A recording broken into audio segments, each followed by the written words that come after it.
سبحان الله العظيم سبحان الله وبحمده سبحان الله العظيم سبحان الله وبحمده سبحان الله العظيم سبحان الله وبحمده سبحان الله العظيم سبحان الله وبحمده سبحان الله العظيم سبحان الله وبحمده سبحان الله العظيم سبحان الله وبحمده سبحان الله العظيم سبحان الله وبحمده سبحان الله العظيم سبحان الله وبحمده سبحان الله العظيم سبحان الله وبحمده سبحان الله العظيم سبحان الله وبحمده سبحان الله العظيم سبحان الله وبحمده سبحان الله العظيم سبحان الله وبحمده سبحان الله العظيم سبحان الله وبحمده سبحان الله العظيم سبحان الله وبحمده سبحان الله العظيم سبحان الله وبحمده سبحان الله العظيم سبحان الله وبحمده سبحان الله.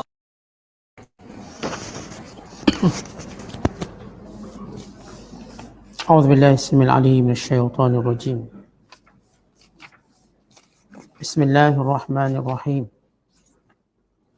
كذبت قبلهم قوم نوح فكذبوا عبدنا وقالوا مجنون وازدجر فدعا ربه أني مغلوب فانتصر ففتحنا أبواب السماء بماء منهمر وفجرنا الأرض عيونا فالتقى الماء على أمر قد قدر وحملناه على ذات ألواه ودسر تجري بأعيننا جزاء لمن كان كفر ولقد تركناها آية فهل من مدكر فكيف كان عذابي ونذر ولقد يسرنا القرآن للذكر فهل من مدكر كذبت عاد فكيف كان عذابي ونذر إنا أرسلنا عليهم ريحا صرصرا في يوم نحس مستمر تنزع الناس كأنهم أعجاز نخل منقعر فكيف كان عذابي ونذر ولقد يسرنا القرآن للذكر فهل من مدكر صدق الله العظيم.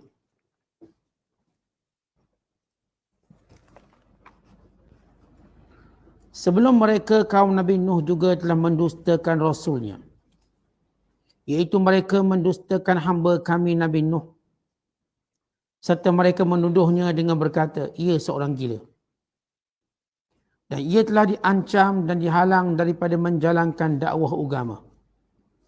Lalu ia berdoa merayu kepada Tuhannya dengan berkata, Sesungguhnya aku ini dikalahkan oleh kaumku yang engkar. Oleh itu menangkanlah daku terhadap mereka. Maka kami bukakan pintu-pintu langit dengan menurunkan hujan yang mencurah-curah. Dan kami jadikan bumi memancarkan mata air di sana sini. Lalu bertemulah air langit dan bumi untuk melakukan satu perkara yang telah ditetapkan. Dan kami bawa naik Nabi Nuh beserta pengikut-pengikutnya di atas bahtera yang dibina dari keping-keping papan dan paku, yang berlayar laju dengan pemeliharaan dan pengawasan kami. Kami melakukan yang demikian dan menimpakan taufan itu sebagai balasan bagi orang-orang yang kufur ingkar.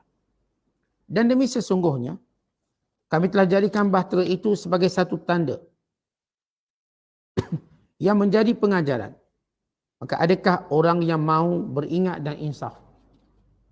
Oleh itu perhatikanlah bagaimana buruknya azabku dan kesan amaran-amaranku.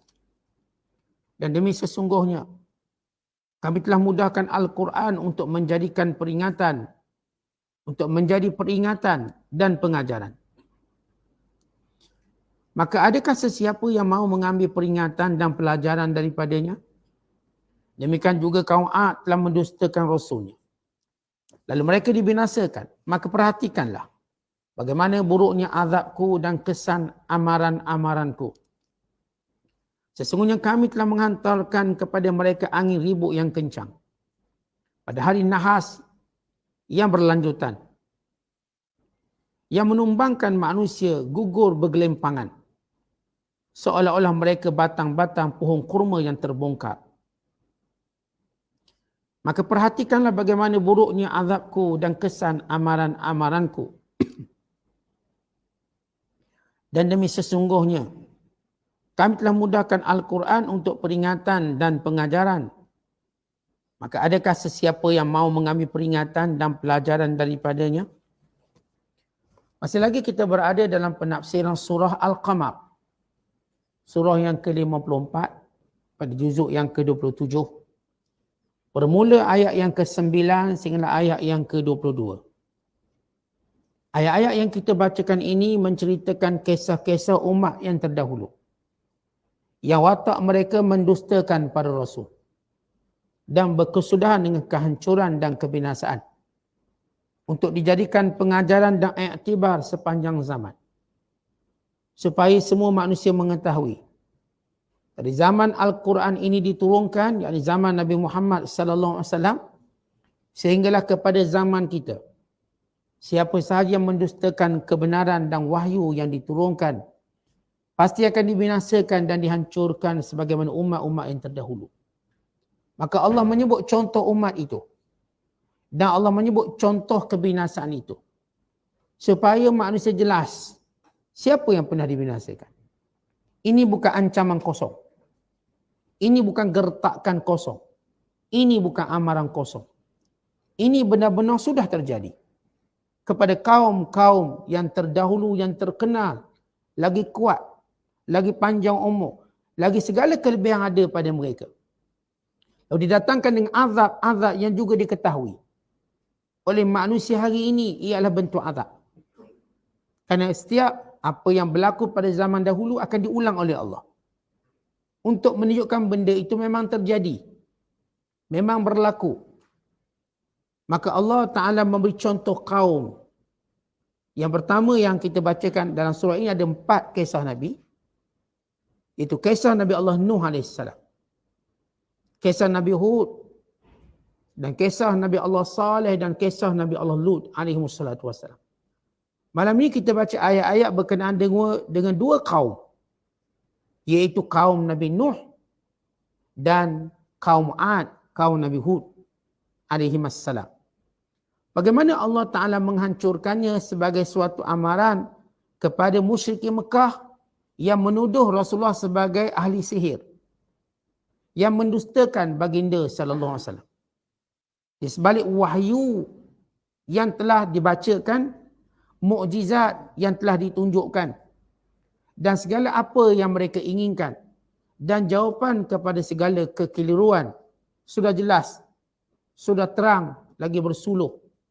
Namun mereka tetap dengan agenda pembohongan mereka, mengikut hawa nafsu mereka, tidak mau beriman dan tidak mau percaya.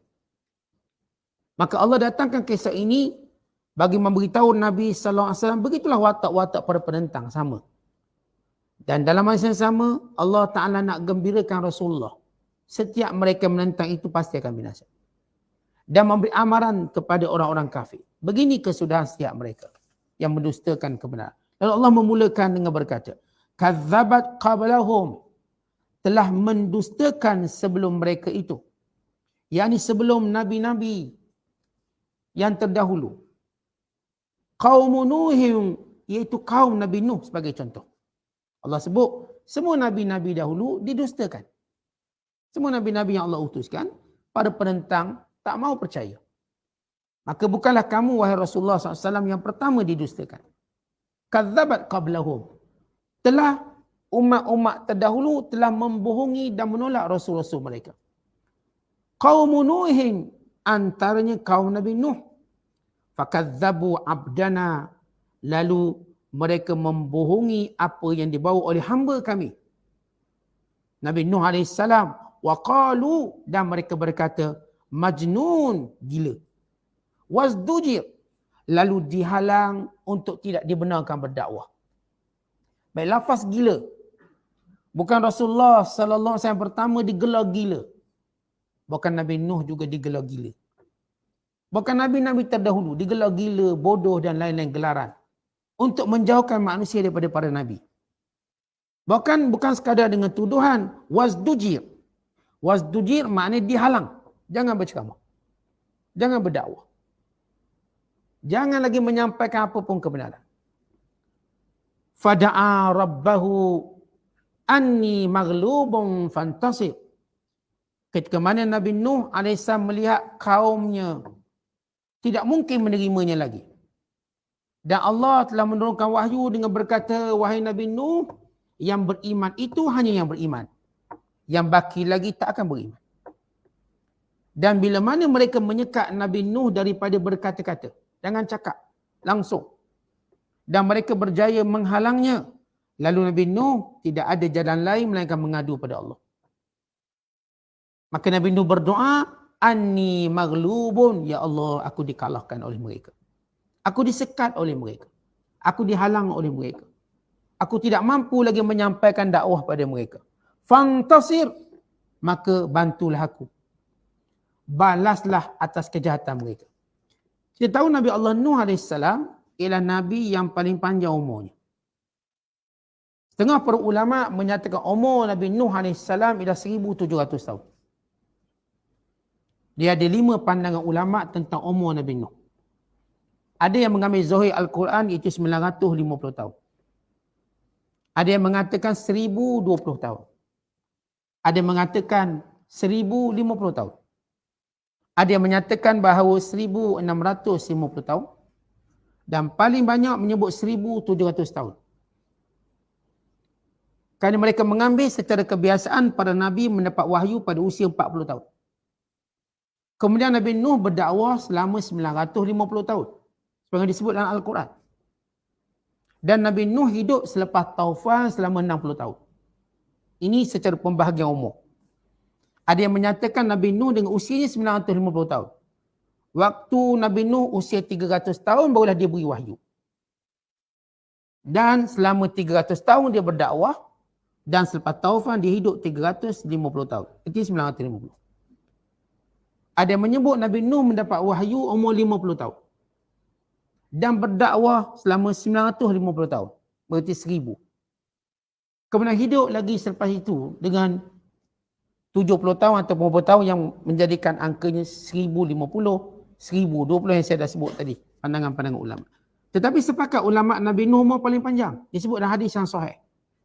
Waktu malaikat datang menemui Nabi Nuh lalu berkata, wahai Nabi Nuh, bagaimana perasaanmu umur yang panjang? Ini sebab Nabi Nuh dicabut nyawanya. Apa nilai umur panjang? Maka kata Nabi Nuh AS, umpama aku berada di sebuah rumah yang punya 2 pintu. 2 pintu. Rumah tu ada pintu masuk, pintu keluar. Dan aku berada di tengahnya. dan aku terus bergerak menuju pintu keluar. Maknanya sekejap. Walaupun dapat umur 1000 tahun, ini kan pula umur 60 tahun. Supaya kita menghargai umur kita. Kalau kita umur 1000 tahun pun sekejap. Apa dari kalau kita umur 60 tahun, 50 tahun? Supaya kita mengambil nilai masa. Ini Nabi Nuh umur paling panjang. Dia berdakwah. Dan kita tahu tidak beriman kepada Nabi Nuh melainkan jumlah yang kecil. Ada yang mengatakan 40 orang, ada yang mengatakan 83 orang. Dan yang jelas, ada 2 orang yang dekat dengannya tidak beriman. Yang pertama isterinya. Yang kedua anaknya yang bernama Kan'an. Adapun Sam, Ham dan ada 3 orang anak Nabi Nuh yang beriman. Sam, Ham dan Yafis. Yang daripada 3 anak ini membentuk seluruh keturunan manusia. Maka Nabi Allah Nuh AS bila berhadapan dengan kaum yang degil. Kerana kaumnya menyembah 5 Tuhan. 5 patung. Patung bernama Wuddun, bernama Suwa', bernama Yarus, Ya'uq dan Nasar. Kelima-lima patung yang mereka sembah ini orang soleh. Dan kelima-lima ini ialah anak Nabi Adam AS. Di mana bila Nabi Adam wafat, maka tugas untuk menjaga agama pada anak-anaknya. Kita tahu anak-anak Nabi Adam AS berjumlah 40 orang. 20 lelaki, 20 perempuan. Nabi kerana Hawa beranak kembar, laki perempuan, laki perempuan, laki perempuan. Dan syariat waktu itu, kembar perut yang sama tak boleh kahwin. Kembar perut berlainan. Di antara anak-anak Nabi Nuh itu ialah yang paling sulung, yang paling besar selepas kisah kejadian Qabil dan Habil. Ialah Wuddun. Seorang ulama kata Wud, nama sebenarnya ialah Nabi Syis. Syis itu gelaran. Maksud Syis ialah hibatullah. Maksudnya ialah hadiah dari Allah. Syis. Dengan shin, ya, tha. Syis. Dan namanya ialah Wuddun. Syis gelaran dia.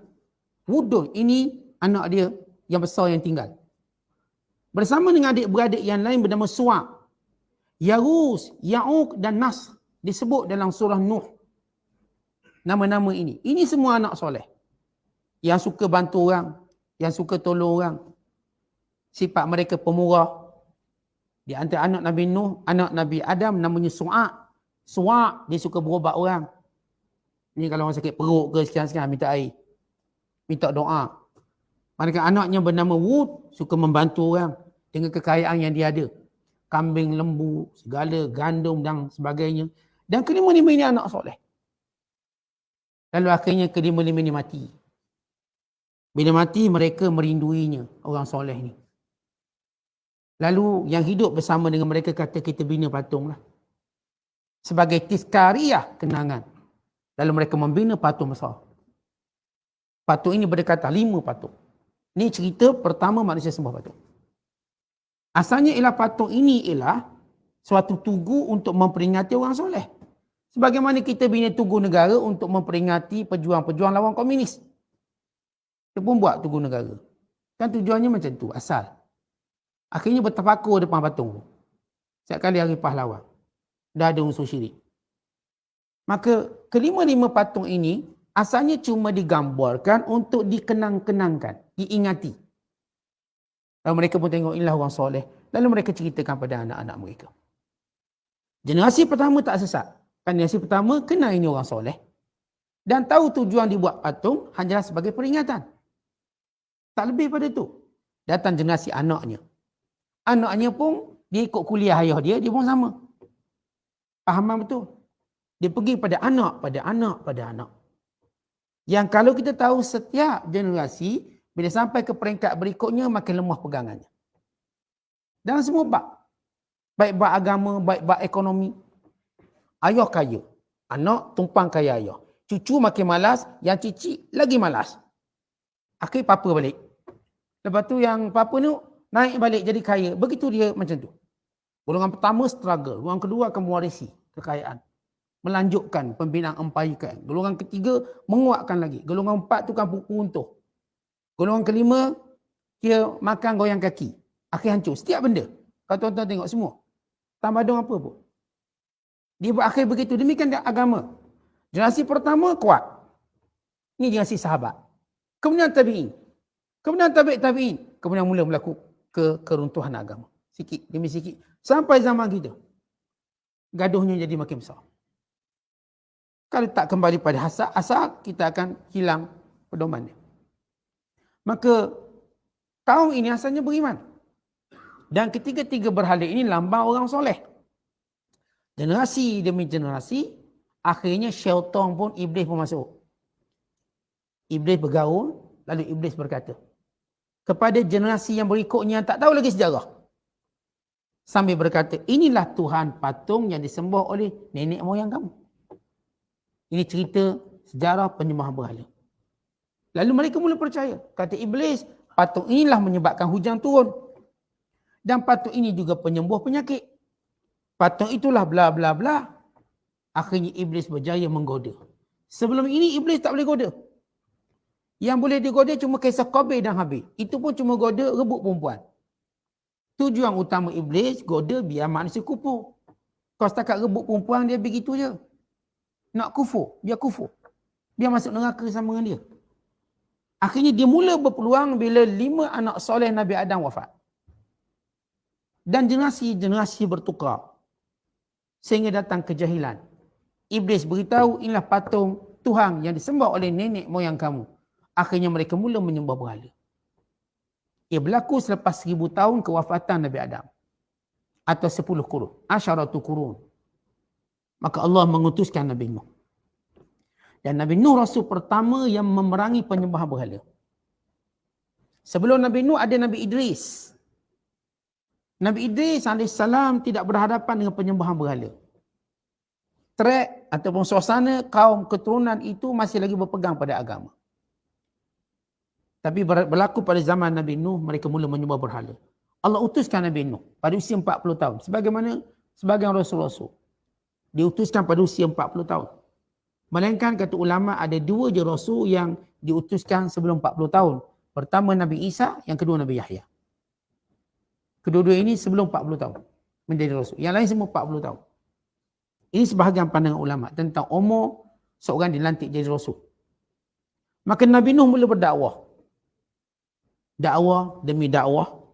Akhirnya ditentang oleh kaumnya. Asalnya mereka tidak mampu menutup mulut Nabi Nuh. Nabi Nuh terus berdakwah. Sehingga beriman sebahagian daripada manusia. Lalu menyebabkan kemarahan pemimpin-pemimpin di kalangan mereka. Waktu tu belum ada raja. Raja belum wujud. Yang ada cuma pemimpin. Dipanggil malak. Ini geng-geng pemimpin ramai. Yang mula menyerang Nabi Nuh dengan tuduhan.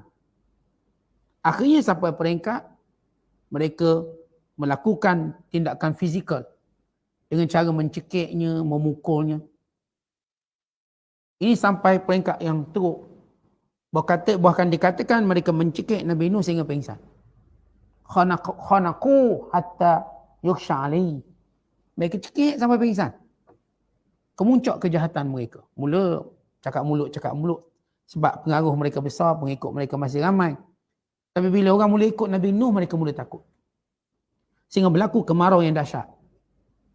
Nabi Nuh mengambil peluang untuk mengingatkan kaumnya, wahai kaumku, kalau kamu meminta ampun pada Allah, kembali pada Allah, nescaya Allah turunkan hujan yang mencurah-curah. Namun mereka tidak mau mengikuti Nabi Nuh. Tetap engkar, kekal. Ketika mana Allah menurunkan wahyu bahawa tidak akan beriman lagi, melainkan siapa yang dah beriman. Maka Allah memerintahkan Nabi Nuh untuk menanam pokok. Sebab dia akan buat kapal. Maka dia tanam pokok. Dia tanam beberapa jenis pokok. Sehingga sampai waktunya, setengah riwayat menyebut secara sejarah, selama 40 tahun, akhirnya pokok ini boleh ditebang. Dia ambil batang kayunya.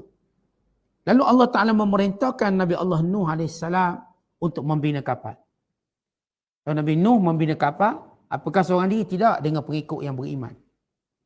Anak-anaknya, kedua ibu bapanya yang masih hidup, yang bersama dengan Nabi Nuh. Dan juga sekian-sekian orang-orang yang beriman. Tolong Nabi Nuh buat. Lalu mereka mempelai Nabi Nuh. Dah gagal dakwah jadi tukang kayu pula. ayat dia. Dah tak berdakwah, dah tak ceramah. Jadi tukang kayu sekarang ni, Nabi Nuh tak peduli sebab harinya kemarau. Mereka pelik tengah kemarau, tiba buat kapal. Bukan tengah hujan, kemarau. Lalu mereka mempersendakan. Sebab waktu itu belum pernah sejarah banjir. Kalau hari ni kita tahulah. Mungkin datang hujan mendadak. Dulu ni, ini malapetaka pertama berlaku dalam sejarah manusia. Malapetaka pertama berlaku dalam sejarah manusia secara berleluasa. Lalu dibina kapal dan dipersendakan oleh isterinya sendiri. Oleh anaknya sendiri. Yang tidak beriman, yang bernama Kan'an. Dan juga oleh seluruh kaumnya, persenda. Dah berhenti dakwah jadi tukang kayu ke? Tengok orang ni bodoh. Buat kapal kat sini, buat kapal tengah kemarau, bla bla bla dengan segala ayat-ayat penghinaan. Nabi Nuh diperintahkan oleh Allah diam. Jangan jawab. Sebab dakwah dah tak boleh. Tak boleh bercakap dah dakwah. Senyap cuma sibuk bina kapal. Dia buat kapal. Sehingga siap. Lalu Allah Ta'ala memerintahkannya supaya memasukkan semua binatang secara berpasangan. Dan orang beriman bersamanya. Ketika itu Nabi Allah Nuh waktu dia berdoa, Anni maghlubun fantasir, ya Allah, aku dikalahkan oleh mereka. Dan aku dihalang oleh mereka. Dah tak ada dah jalan. Dah guna semua cara. Semua tak boleh dah. Yang ada cuma kekufuran. Kebencian, kejahatan, kezaliman. Maka sampai masanya mereka dimusnahkan. Maka Allah menyuruh bina kapal dan semua duduk dalam kapal. Dan ketika itu hujan mula turun. Allah berfirman, fafatahna abwabas sama, kami buka pintu langit. Allah tak sebut kami turunkan hujan dari langit. Turun hujan dari langit itu hujan biasa-biasa. Ini buka pintu. Langit biar turun air. Buka semua pintu. Macam kita buka dam. Buka empangan. Buka semua. Bayangkan airnya keluar macam bagaimana. Buka semua pintu. Kata Allah, fafatahna abwabas sama, kami buka seluruh pintu langit. Ini hujan yang paling terbesar dalam dunia, sejarah manusia. Pintu langit semua buka.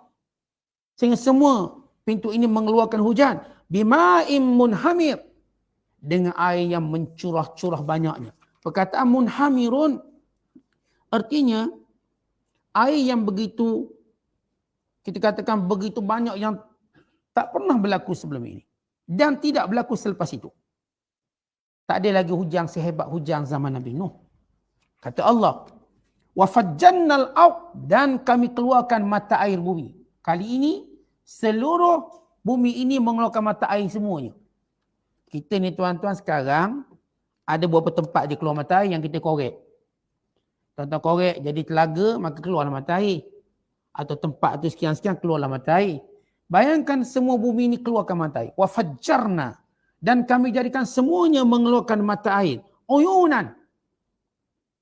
Faltaqal ma, lalu bertemu antara air langit dengan air mata air. Tata bayangkan bertemu dua langit dengan air yang berada di bawah. Ala amrin qad qudir, mengikut perintah yang Allah dah takdirkan, dah tetapkan. Apa yang Allah tetapkan itu kehancuran dengan air yang banyak. Wa hamalnahu ala dzati alwahin wa dusur, dan kami selamatkan Nabi Nuh dan orang yang beriman. Dalam bahtera disebut bahtera ini sebagai dzati alwah, yang punya kayu yang disusun, wa dusur. Dusur maknanya dipaku. Dipaku rapi. Di sini menunjukkan Nabi Allah Nuh AS, supaya kita tahu sunnatullah. Bila kita nak dapat pertolongan Allah, maka kita kena buat sesuatu pekerjaan dengan teliti. Waktu Allah nak turunkan pertolongan Allah pada Nabi Nuh, Allah perintahkan Nabi Nuh buat kapal. Tapi bukan buat lebih kurang. Bukan buat kecil, buat besar. Bukan buat lebih kurang, melainkan kita katakan padu dengan paku-pakunya sekali. Artinya ini bukan sembarangan kapal yang dibawa oleh Nabi Nuh. Sebagai satu bukti ikhtiar tu, biar maksimum sebelum minta pertolongan Allah. Tuan-tuan baca semua sejarah Nabi-Nabi. Semua para Nabi SAW, mereka akan ikhtiar paling maksimum baru datang pertolongan Allah. Allah tak akan datangkan pertolongan kalau ikhtiar tu belum maksimum. Semua Nabi-Nabi mereka buat ikhtiar maksimum. Lihat dalam peristiwa hijrah Nabi Muhammad SAW. Ikhtiar Rasulullah bersembunyi. Jalan lain yang bukan menuju ke Madinah. Ikhtiar Rasulullah sewa penunjuk jalan. Yang amat mahir tentang jalan. Tak ada orang tahu. Seolah-olah waktu tu Rasulullah seorang ada waste. Orang lain tak ada waste. Macam tu. Dia punya penunjuk jalan. Dia panggil Dalilut Turuq. Yang ketiga, untanya yang laju. Rasulullah gunakan unta yang paling laju. Paling latest, tak pernah ditunggang. Bukan recon. Baru. Tak main recon-recon ni. Baru ni. Yang Abu Bakar bela elok-elok. Yang takkan boleh dinaiki melainkan yang pertama naik Rasulullah dan Abu Bakar. Unta ni baru, fresh. Sampai macam tu segala usaha Rasulullah SAW. Dan bergerak pada waktu yang telah dijanjikan. Kerahsiaan yang tinggi. Rahsia tak beritahu. Tak ada, okay, aku nak beja, siapa nak lawan, siapa nak sekat sila. Aku kan Rasul. Nanti cacat, nanti buncit perut kamu. Ikut aku. Tak, Rasulullah tak buat macam tu. Strategi, keluar diam-diam. Menghala jalan yang tak pernah dilalui. Berhenti kat mana, checkpoint dia, checkpointnya. Semuanya menunjukkan ketelitian ikhtiar Rasulullah. Supaya tuan-tuan tahu, kita cerita pertolongan Allah. Mana ikhtiar kita? Ikhtiar kita. Ini Nabi Nuh, dalam memohon pertolongan Allah, maka ikhtiar dia buat kapal tu. Dan buat kapal tu dengan diqqah. Diqqah dengan teliti. Dengan papan kayu yang dipilih. Dengan paku yang diletakkan sehingga dia menjadi begitu kuat. Bayangkan besarnya, setengah ulama' menyebut besarnya sebanyak seluas 3 tingkat. Cukup mereka mengatakan itu kapal terbesar yang pernah dihasilkan. Paling besar dihasilkan. Kerana nak menghadapi bah paling besar. Tuan-tuan, tidak ada gelombang paling besar. Kalau hari ni kita kata gelombang lautan Pasifik besar, lautan Atlantik besar, besar lagi gelombang banjir atau bah Nabi Nuh. Sebab bertemu air langit, air bawah, sungai, laut, air mata, air tembung semua. Bayangkan dia punya gelombang macam mana. Bagaimana kapal itu berlayar? Bukan jenis pelampung ni, kapal yang sempurna. Memuatkan segala bekalan makanannya, diperintahkan semua. Bukan Allah kata, wahai Nabi Nuh, naik je kapal, tak payah bawa makanan-makanan lah. Tak, bawa semua. Bawa makanan, bawa segala persiapan, binatang-binatang sekali bawa. Berarti bukan Nabi Nuh mengambil sikap, oh ini kan pertolongan Allah, kita duduk saja. Bukan begitu. Kerana Allah akan tuntut kita untuk buat segala apa yang kita ada. Maka selebihnya itu, maka datang pertolongan Allah. Supaya kita tahu, kita setakat tu dia usaha. Tapi kalau kita buat sikit ikhtiar kita, kita pun mungkin kata, kalau saya buat macam ni boleh lagi. Tapi saya tak terfikir nak buat yang tu. Kita duk kata, yang tak terfikir satu perkara lagi kita tak buat. Itu kalau saya buat pun boleh tu. Jadi kita tak nampak pertolongan Allah tu. Nampak ikhtiar kita yang belum buat. Ini dah buat semua. Kalau kita sakit, tuan-tuan dah jumpa semua doktor. Semua hospital, semua pawang dah makan semua ubat. Tak makan ubat nyamuk, ubat gegak je. Ubat lain makan belaka. Tapi tak baik. Kemudian datang pertolongan Allah. Oh, kita kata Allah sembuhkan saya. Sebab semua dah cuba. Inilah kisah Nabi Nuh yang menjadi pengajaran para ulama kata. Nabi Nuh ni bukan buat kapal cikai-cikai. Memang teliti. Sehingga Allah menggambarkan sifat kapal tadi yang berpaku kemas. Kemudian kata Allah, tajri bi'ayunina, berlayar dengan pengawasan kami, penjagaan kami. Jazaan liman kana kufir, dan banjir besar itu balasan kepada orang yang kafir. Sehingga hancur mereka. Wa tarakna walaqad tarakna, kami tinggalkan bahtera Nabi Nuh. Ayatan sebagai tanda, fahal min muddakir, apakah ada yang mengambil pengajaran? Baik, apa maksud ditinggalkan bahtera Nabi Nuh? Setengah ulama menyatakan bahawa bahtera itu kekal ada sampai hari kiamat sebagai i'tibar. Tapi ini pendapat yang lemah. Maksudnya kami tinggalkan jenis kapal itu. Sepakat para ulama dan ahli sejarah. Yang pertama membina kapal Nabi Nuh. Yang pertama. Dan kapal paling kukuh sekali dalam dunia kapal Nabi Nuh. Tentu kapal-kapal lain. Dia orang tak boleh berlayar dengan ombak yang besar. Tenggelam. Kapal Nabi Nuh tak tenggelam. Dan Nabi Nuh AS sepakat ahli sejarah menyatakan bagindalah yang pertama membina kapal. Dan jenis kapal Nabi Nuh menjadi ikutan yang lain-lain membina kapal hari ini. Macam mereka membina kapal dengan semua strategi keselamatan sekian-sekian. Supaya mereka belajar. Kapal ni, menjadi penyebab manusia selamat. Menjadi penyebab manusia sampai ke satu tempat. Menjadi penyebab manusia berekonomi, dapat bekerja. Ini adalah jenis kapal yang ditinggalkan oleh Nabi Nuh AS sebagai suatu kesyukuran pada kamu. Artinya dengan sebab Allah perintahkan Nabi Nuh buat kapal, maka kamu ni teridea buat kapal hari ni. Kapal-kapal yang dibina hari ni, yang makin besar, makin besar, makin besar. Ini cerita kapal Nabi Nuh. Nabi Nuh yang pertama buat kapal. Dengan sunnah Nabi Nuh lah kamu buat kapal. Dan lihat bagaimana nikmat kapal tadi. Supaya kamu bersyukur pada Allah. Supaya kamu melihat rahmat Allah, kurnia Allah atas pembinaan kapal tersebut. Dan kamu dapat bayangkan, kalau duduk atas kapal ni, kalau jatuh macam mana agak-agak? Bukankah kita cuma nampak satu-satu penyelamat kita ketika itu kapal? Tengah-tengah laut tadi, kalau jatuh bawah. Atau tengah lemah kita nampak kapal datang, ia beri harapan nyawa kita. Demikian waktu itu kaum Nabi Nuh melihat yang terselamat cuma bahtera Nabi Nuh. Yang asalnya mereka nak naik gunung, nak naik pokok. Kerana air ini di luar. Anak Nabi Nuh kata, waktu Nabi Nuh berkata, Ya bunayya arkam ma'ana, wahai anak tersayang, naiklah bersamaku. Lalu kata anaknya, wahai ayah, tak nak naik. Aku akan berlindung pada gunung yang tinggi. Lalu kata Nabi Nuh, hari ini tiada perlindungan melainkan dari Allah. Gunung pun tenggelam. Tentu bayangkan, kita setakat ni banjir, belum pernah gunung tenggelam. Panjang tuan-tuan hidup. Dengar cerita banjir. Adakah tenggelam gunung? Paling teruk pun tenggelamlah pokok kelapa. Mungkin. Tapi gunung tak mungkin. Pokok kelapa yang 20 kaki, campur dengan tebing 20 kaki, 40 kaki. Macam bah tahun 2014. Di Kelantan yang paling teruk. Kalau tuan-tuan masih ingat. Ini saya dengar yang story yang cerita ni 40 kaki. Bangunan 3 tingkat, sekolah pun tenggelam. Masuk 40 kaki daripada tebing yang bawah tu, naik pada pokok kelapa pula 20 kaki, 40 kaki. Tapi belum tenggelam gunung. Belum. Gunung masih tempat utuh selamat menghadapi banjir. Tapi zaman Nabi Nuh, gunung pun tenggelam. Maka semua binasa. Bayangkan ketika itu.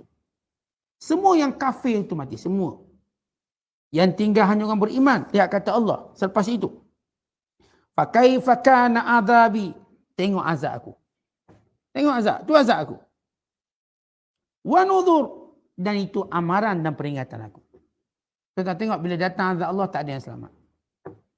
Kita jangan kata banjir zaman Nabi Nuh. Kalau zaman kita banjir pun tak tahu nak lari ke mana lah kita ni. Hujang 2-3 hari nak lari ke mana kita ni. Baju basah tak ada yang kering. Ada seorang hamba Allah dia cerita. Waktu banjir teruk.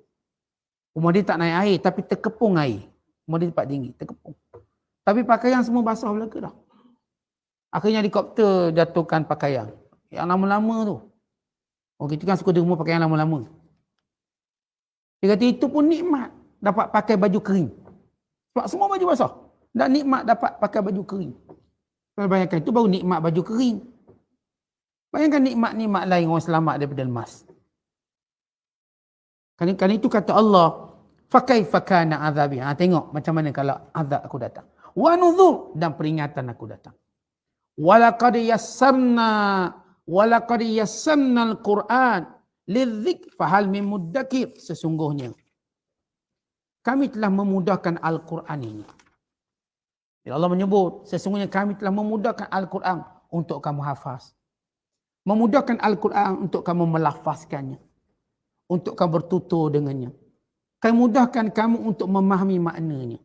Bagi orang yang ingin mengambil pengajaran. Tuan-tuan sekalian, bahasa Tuhan bahasa tinggi. Namanya bahasa Tuhan, wahyu Allah. Tapi Allah jadikan bahasa Tuhan ini boleh kita faham. Boleh kita faham dan boleh manusia faham dengan mudah. Tapi kalau kita nak buat bahasa Tuhan ini tak boleh. Kita nak reka Quran satu surah, tak boleh. Kumpullah semua, tak boleh. Tapi Allah jadikan di sebalik. Memang kita tak mampu buat, tak ada manusia mampu buat satu surah seperti Al-Quran. Tapi Allah jadikan bahasa ini boleh dipaham. Kerana Allah yang memudahkan faham. Dan Allah memudahkan kita sebut. Contoh kalau Allah inginkan, Allah pasti jadikan kita sebut pun tak mampu. Tapi Allah jadikan Al-Quran ini mudah dipelajari, mudah disebut, mudah untuk kita memahaminya sebagaimana firman Allah Taala, fa innama yassarnahu bilisanika litubashshira bihil muttaqin wa tunzira bihi qauman ludda.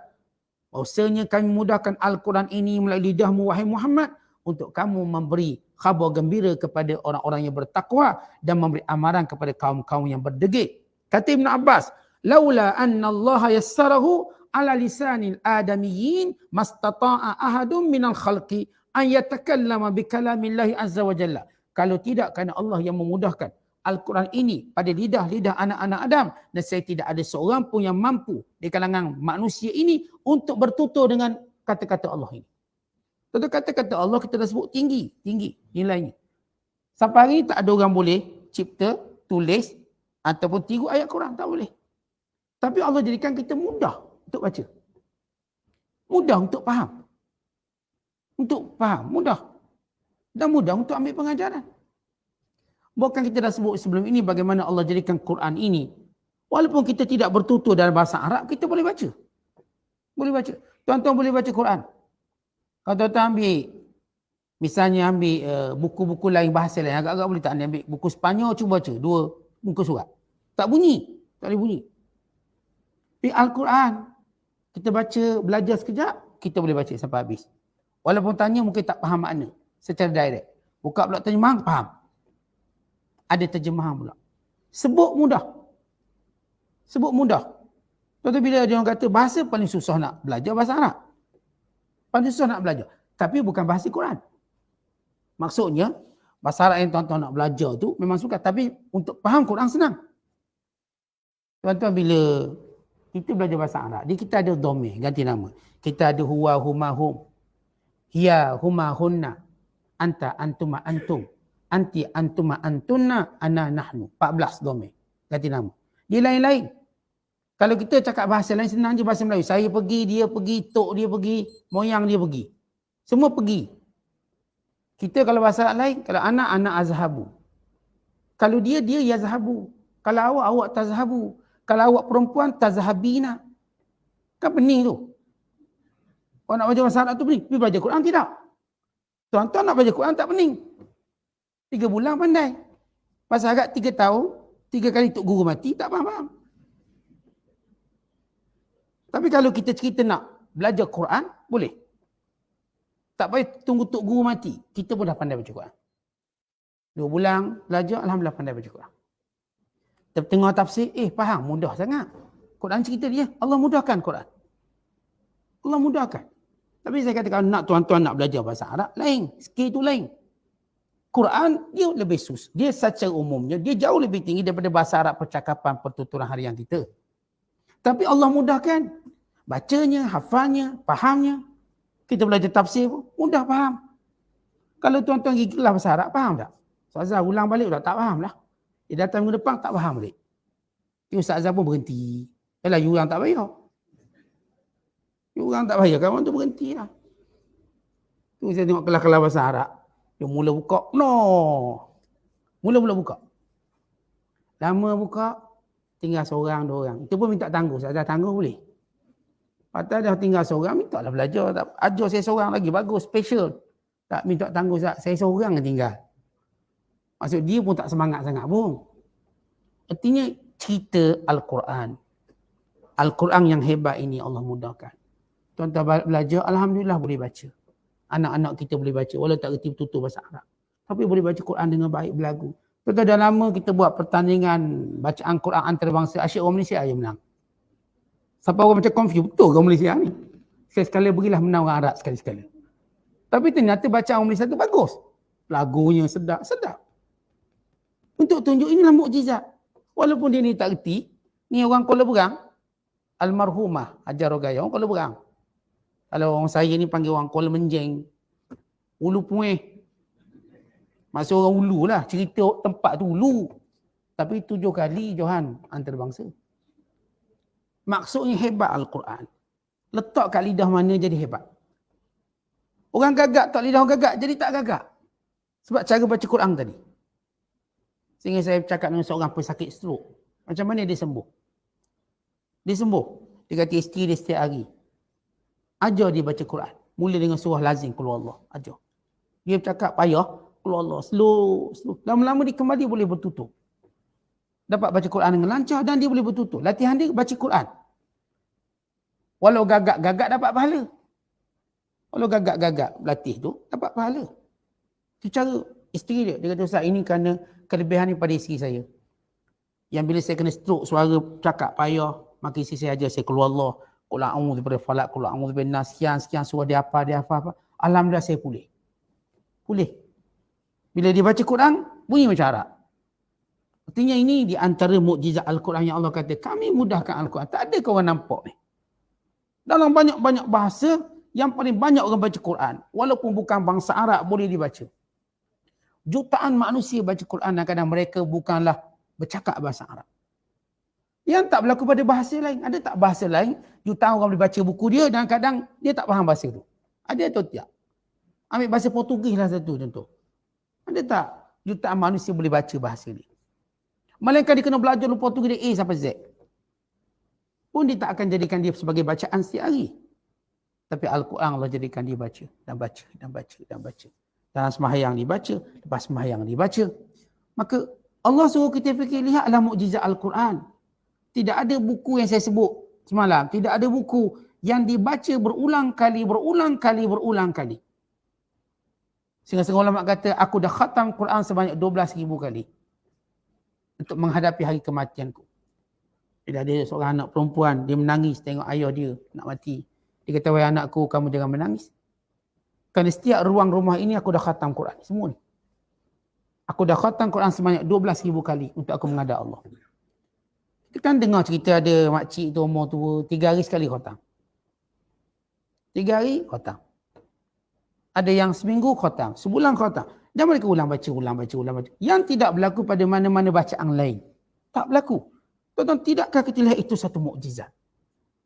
Satu kehebatan Al-Quran. Sedangkan saya kata buku lain orang tak baca macam tu. Tinggal Quran. Yang baca yang tafsir lain pula. Baca tafsir pula.